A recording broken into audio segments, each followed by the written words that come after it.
Good evening, Assalamu alaikum rahmatullahi wa barakatuh, and welcome to News in Focus. My name is Faraz Patel. We say Jazakallah to you, the viewer, for staying with us on Hilaal TV, DSTV channel 347. We hope that you had a good weekend. It was a good weekend, of course, for the residents of Gaza, as that ceasefire, the phase 1 ceasefire, has been agreed. But of course, we will be touching on that in the next segment. But we start off at home, and the African National Congress has decided to reconfigure its Gauteng and KwaZulu-Natal provincial executive committees following weeks of deliberations. Now, this comes as both provinces did not perform as expected during last year's provincial and national elections. In Gauteng, they had to settle for a government of provincial unity, still having Panyaza Lesufi as its premier. But in KwaZulu-Natal, the ANC suffered quite a heavy loss and had to settle for a government of provincial unity there, with the IFP's Tami Ntuli taking over its premier position. Now, joining us now to discuss this, I'd like to welcome political analyst and no stranger to Hilaal TV, Professor Sipho Seepe. Prof. Seepe, good day. Thank you so much for joining us here on News in Focus on Hilaal TV. Well, thank you for inviting me. Absolute pleasure. I think, Prof. Seepe, reconfigure is just a bit of a fancy word for disbanding, or is there really a term of reconfiguration with regards to these respective PECs? I think the powerful group within the ANC, NEC would have loved to have seen a disbandment of the two provinces. But people like Gwede Mantashe and others who have seen the effects of disbandment, because once you disband, then you have to start all over again.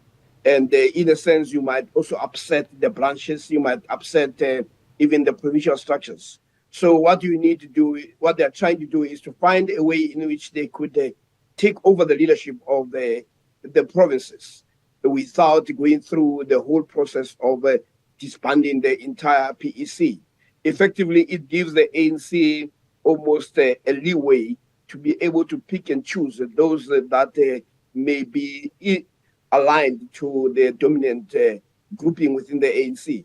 But what is important is that the notion of reconfiguring does not even appear within their own constitution in terms of how you deal with the structures. So, as I say, this is a polite way of saying we understand what it will mean in terms of consequences if you disband. So what we need to do is to find a middle way.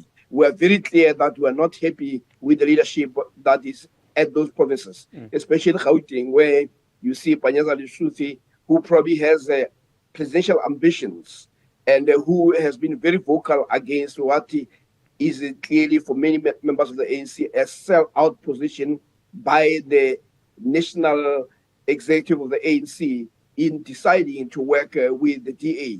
So that has actually raised the concern, because what people expected is that the decision at the national level will percolate downwards in a manner that fits into what is called the democratic centralism of the party. That once a structure at the highest level decides, the others must simply conform. But what Panyaza Lesufi and his provincial executive decided to do is to say, we are willing to get into a government of national unity, but we also do not think that the DA is such a partner. So that has actually created a sense that the center does not hold. So to make sure that the center holds, they have to deal somehow with the Gauteng, and especially with somebody like Panyaza, who may have those ambitions of being the next president or vying for the position of the president. I want to touch on Panyaza because, I mean, when you look at him and when you look at Siboniso Duma, each of them have their respective challenges, and we'll touch on that. But when it comes to Panyaza, I mean, from the moment the election results were announced, it was clear that he did not want to work with the Democratic Alliance, going against what many of the NEC had, of course, wanted in terms of having this government of national unity, while in the provinces, the government of provincial unity. And it seems as if there's been a to and fro between him and the SG of the ANC, Fikile Mbalula. Now, where does he stand in all of this? Because he is now probably in a very difficult position, given that if this reconfiguration is going to happen, he's probably looking over his shoulder and asking, how much of time do I probably have left in terms of being the premier of Gauteng? Well, effectively, once there's a reconfiguration, it will start at the top. And that will mean that Panyaza Lesofe's position as the premier will also be on very shaky grounds. But the ANC has a way of managing this. All they probably want is to have some people who can be controlled. And it may be that they would probably have leadership enforcement, where they are going to send some people who might dictate on what position Panyaza must take. So if he's willing to become a premier of Gauteng, he must play and align himself with the thinking at the national level. So this is why the notion of reconfiguring means, among other things, that we will bring our people and they will guide you. And guide here, it means that they were going to instruct you. And if you are unwilling, then you are off. So it is really up to Panyaza to choose whether he wants to be part of this reconfigured PEC, where he'll have no power. Effectively, the power of the Provincial Executive Committee of the ANC in Gauteng has been usurped. Panyaza is a product of that conference. And effectively, what they're saying is that we nullify the outcome of that conference, but we're going to do it in such a way that we don't create a certain sense of anger by people on the ground. We want to make it as if the leadership of the province is the problem, and in particular people like Maile and Panyaza, who have been more outspoken against the DA. Prof, and then to KZN, you've got Sibonisa Duma, who's coming up against probably two parties where it seems as if they're having a dominant supposed hold of this province. You've got the MK party, which has, of course, taken quite a large chunk in that province. And then you've got, of course, the Inkatha Freedom Party, who has its a premier in the hot seat. Where does the ANC and KZN stand? Because it seems as if they are playing what many would look at it as third fiddle to these parties. No, there's no doubt that the ANC in the province of KwaZulu-Natal has been decimated. I mean, to move from where you hold the power to an extent where you can boast only about 17 or 18%, that's a very devastating loss. And also against a party that is actually new. But in this case, one must also not blame them, because the ANC of the ANC spent an enormous amount of effort to try to stop what they call the Zuma tsunami.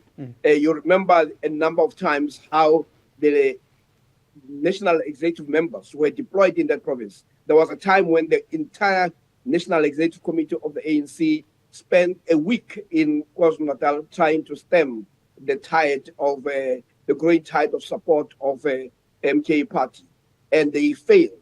So the failure there is not only provincial, it's also national, because they tried to bring all the big guns.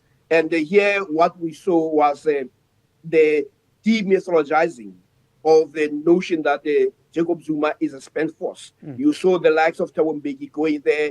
You saw the whole National Executive Committee of the ANC. You saw some members of the ANC who were under Thabo Mbeki also emerging from the woodwork to come and campaign against Jacob Zuma. So effectively what happened there, it was a defeat of the ANC, NEC, including the provincial executive of the ANC in KwaZulu-Natal. So to simply blame the province, it's a form of scapegoating. But it's also scapegoating because when people made decisions at the national level, they made those decisions on the basis of their live everyday and daily experience of hardship. We know that you have a president who had come on a ticket of dealing of addressing the issue of jobs, and yet the unemployment has spiraled out of control. You had the president who talked about dealing with corruption, and yet you had Palapala coming in, and you have had also somehow the state organs almost colluding to protect him. And had this matter been handled by independent organizations, the results would have been different. I mean, there is no way that you can have a president of the country having money in foreign currency, not put in the bank, but put in the sofas and under the mattress. And you think that you have a person who can talk and stand and talk about anti-corruption. So those are the realities. And people saw the hypocrisy at the national level, and the vote was informed by that hypocrisy, but also by Ramaphosa's failure to deliver on all his promises. Prof. Seepe, unfortunately, we have come towards the end of this conversation. Thank you so much for joining us as always. You're welcome. That's a Professor Sipho Seepe, political analyst. Of course, we'll be following what will be happening with regards to those provinces, two major provinces, and it seems as if there's going to be changes for the ANC there. After the break, I'll be chatting with Zenat Adam. Phase 1 of the ceasefire between Hamas and Israel has taken into effect, but concerns with regards to Israeli officials saying phase 1 may just be that. Do stay tuned.